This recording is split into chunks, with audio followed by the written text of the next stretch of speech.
I'm Sean White, and today we're meditating on New Year's resolutions.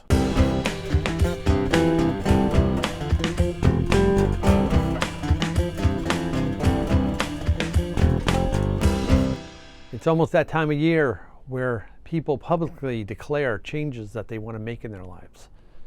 That's right, I'm talking about New Year's resolutions, those promises to do something differently in the upcoming year. Now, I'm all for making positive changes in your life. It's, a lot of what I do as a health coach. However, New Year's resolutions tend to get a bad rap and considered widely as a joke a lot of times because it's that thing that you started doing on January 1st and had completely abandoned by mid-February. There's a whole slew of unused gym memberships just laying around by the time spring rolls around. Now, why is this though? Why do we make these big declarations and try to do things? Well, that's what we're going to talk about today. So let's get started talking about New Year's resolutions. So let's begin by looking at the benefits of making a resolution, right? We make these declarations because they motivate us, right? They're going to give us that motivation to move forward with them. When we say them out loud, when we declare them, it gives it a little bit more weight, a little bit more seriousness, than if we were to just kind of quietly say it to ourselves, right? Because what we want that sense of, taking self-control. We have this thing that we want in life, these changes that we want to make, and we're going to take control of our own lives. And then that's going to give us a sense of achievement. Right? We're going to do this thing and we're going to feel good about ourselves, and that's going to increase our self-esteem, and it's going to give us a sense of optimism, and it's going to give us some hope for the future, right? Because that's what these resolutions are. They're hope for the future. They're hope that we can make this change in our lives and we can be better people for making these changes. Now, what are some of the big ones? I know in my day, because I'm old, quitting smoking was huge. Everybody on New Year's Eve, it was like, I'm going to quit smoking for the new year. Now maybe it's vaping. I don't know. I don't know a lot of smokers anymore. Actually, I don't even know a lot of vapors. But that was always a big one.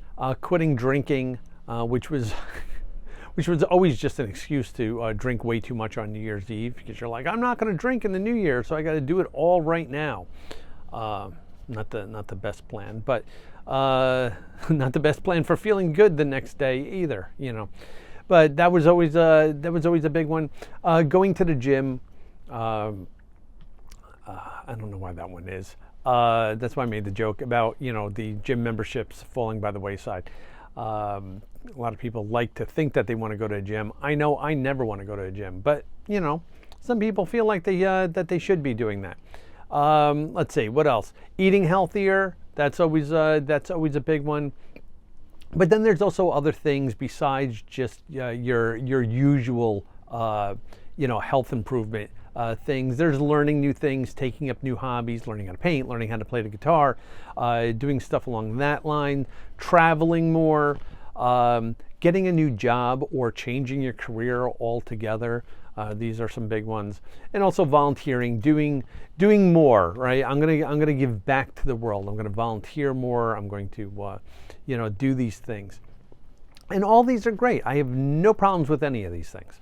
But like I said, a lot of times these things fall by the wayside. So let's look at some of the reasons why these don't stick.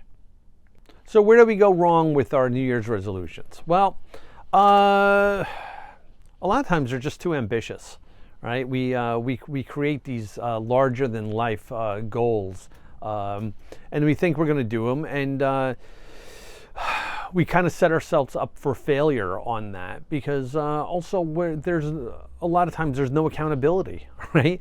Like, we put these things out there, but nobody's really holding us to these things. It's like, I'm going to quit drinking. It's like, all right, well, who's if you decide to break that, who's gonna say something?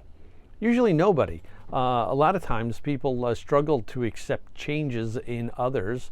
So a lot of times if you decide that you want to quit drinking, the people around you really aren't that helpful with that. You can have one. Let's go out for a beer. Oh, that's right, you're not drinking. Oh, you're still doing that? So that's a problem. Or if we make resolutions that really just don't align with our values, they end up just being things that aren't important to us. Like I can sit there and say I'm going to go volunteer, at a children's hospital, but is that something that really matter to me? If it does, great, then go do it. If it doesn't, then you're not going to do it. And so you need to make sure that whatever it is, that it does align with your values. And also, you really have to make sure that it's something that you really want. This is always one of the biggest problems, right? How many times, I mentioned the smoking, and because there's plenty of times where I quit. I quit several times before it finally stuck, and it was because I didn't really want to. I felt like I should, or I was doing it because my wife had quit, or whatever reason. So that's a lot of the reasons why our resolutions might not stick. We might not follow through with them, or there might just be obstacles that come up and block us from being able to do them, and that can happen. And it's not necessarily like a bad thing. But now, what can we do to be a little bit more successful? Well, if you watched our video on SMART goals a couple of videos back, a lot of that is what's going to help you be successful, right? Thinking about the outcome that you want to achieve, and then really thinking about why you want to achieve that outcome, and making it be like an emphatic, like, I really want this and this is why. And once you got that, you're 90% of the way there. And that becomes a huge aspect of this. Also making sure that your resolution is specific and measurable, right? You don't want to sit there and say, I'm going to be healthier in the new year, because there's no way to measure that. It's too random. It's too vague. So don't do that. Also making sure that it's a realistic, a realistic resolution.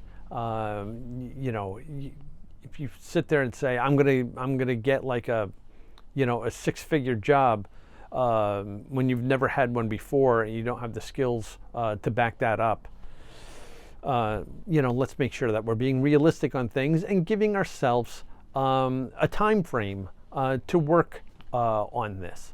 And this is going to be a big thing. I'm going to talk about this a little bit more in a second. But I always like having a deadline, some way of knowing, okay, this is the goal that I have, and this is when I'm going to achieve it by. Now, I mentioned the no accountability. So getting yourself a partner in crime on this is really, really going to be helpful. I know New Year's resolutions tend to be very individual things, but if you can find someone who is willing to do it with you, or someone who is just willing to hold you accountable, whether it be a friend, a family member, a health coach, a mentor, anybody, that's really going to help you, be a lot more successful with it. Because that's a lot of times that's why we fall by the wayside, is there's no accountability and we just go through. Now, I'm going to say this before I wrap up. Personally, while I'm all for making positive changes in your lives, I hate New Year's resolutions. And the reason why is because of the fact that they're usually made in advance, right? And we're talking about this 2 weeks before New Year's Day. And if you're saying now, this is what I'm going to do in 2 weeks. Well, in 2 weeks, you may have lost the momentum of why you wanted to do that, right? So doing it in the moment, because that's part of momentum, right, is in the moment. I think that's a better thing. Now, The other problem is your resolution might not be conducive to starting in the middle of winter, right? If you want to be more active, well, when it's 30 degrees outside, that's not always the best time for that. I like spring more for making changes because it tends to be a little bit warmer. It's a transitory time. It can work out a little bit better. So I will say this. If you're going to make a New Year's resolution, give yourself a starting time for it, right? It doesn't have to be January 1st. It could be the spring or it could be the summer. It could be some point during the year that works best for that resolution. But like I said, I always hate putting off changes for a specific time. I'm going to do that next week or next month or next year because we tend to lose the momentum a little bit.